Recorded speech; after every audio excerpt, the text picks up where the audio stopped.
చాలా రోజుల తర్వాత మా ఫ్రెండ్ కాల్ చేసిందండి.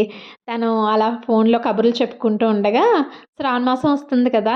శారీస్ తీసుకున్నావా?" అని అడిగింది. "లేదు ఇంకా టైం ఉంది కదా! తీసుకోవాలి" అని చెప్పాను.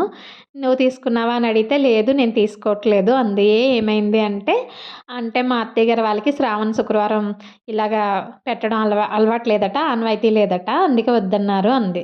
"అవును నిజమే కొంతమందికి అలవాటు ఉండదు. లేకపోతే ఇంక మనం ఏం చేయలేం కదా!" అన్నాను నేను. కాకపోతే ఆ అమ్మాయి ఒకదానికైతే చాలా ఫీల్ అయిందండి. లాస్ట్ ఇయర్ తను మ్యారేజ్ అయిన తర్వాత వీళ్ళ పుట్టింటి వాళ్ళు చీర, రూపు పెట్టి శ్రావణ శుక్రవారం చేయించారంట. అప్పుడు మాకు ఆనవాయితీ లేదని చెప్పి వీళ్ళేమి అడ్డు చెప్పలేదు.